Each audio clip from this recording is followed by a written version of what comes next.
Visions and actions, week 3. You're excited about this one, hey? Yeah. All right. What is this question? Is this the This- adulthood or is this the career? No, this is what has been the biggest achievement in your career so far? You should have. I did a little bit of thinking on this, so I was prepared for this one. Feel like I got one that stands out, but it's not really an achievement. When I worked at Nike, they have like a process where you gotta be there for like 3 months, whatever. That's your like probationary period. And then typically it's like 9 to 12 months out of there. Then you can start looking at like promotions into different things. Worked there for about 3 weeks. And then after 3 weeks, I just like showed quite a bit of initiative in terms of like visual merchandising. And they were like, hey, we don't usually do this, but we got a special approval from HQ to be able to give you a promotion right now. So 3 weeks into the job, I went from like just part-time or whatever to like fully in charge of the store's visual merchandising.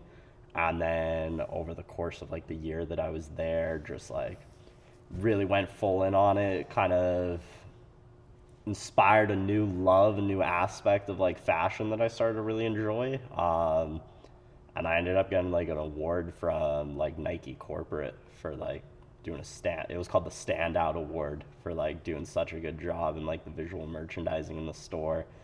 I remember there was just like so many challenges and struggles with it because we were like a semi-outlet store. HQ would send us like a planogram is what it's called. It's like the blueprint for how you put things on the walls. But we maybe got like 30% of the stuff that was like called for in that planogram. So the other 70% of it was like kind of left up to my own creative freedom to like design how the wall's gonna go, pick out which garments are gonna go where. And yeah, I think I just did a really good job, and that ended up getting the award from HQ for it. But other than that, I feel like my career is like really in like a growing stage, you know? Haven't necessarily achieved anything like big. That's a cool win. Yeah. Didn't know that happened entirely like that for you, so it's good to digest that from my perspective. Yeah. What about you? Yeah, I don't know. It's an interesting day to reflect on that, I guess. If I really think about it, it's probably just so far up until this point, just being able to like keep doing what I'm doing, really survive in this environment of for sure. having a business, trying to figure out what that business does, figure out who it helps, figure out how to price that, figure out how to survive, right? Like, Yeah, it's a solid achievement. yeah. Especially like, how many years have you been running this business? JAXONLABS, how long? What year did you do that? I think I started doing it part-time in like 2011. Okay. So 13 years. I went full-time on it, 10 years ago today, basically. Sick. Like, yeah. That's pretty impressive to like keep it alive that long, because I don't know what the exact statistic is, but like, you know, most businesses you start like fail within the first 3 years or something like that. Totally. I think it's You know? it's different because it's not like I just went out and started a restaurant, and it's like you're cash flowing a lot of things that like you burn through and then eventually you die. It's kind of been like part of my identity a little bit, which also has its own challenges, but it's kind of like we adapt it to what we're doing. Ultimately, at the end of the day, I offer a service, right? And depending on where I'm at in my life, that service may ebb and flow, but at the end of the day, there's things I do for businesses that, like, how do I package that up? And then obviously there's the decision, do you build a big agency or which can grow and do a lot of good, but it also comes with headaches, or do you keep it small and like try to find balance, I guess, on the journey while trying to figure out how to make the most amount of money you can while providing the value that equates to it.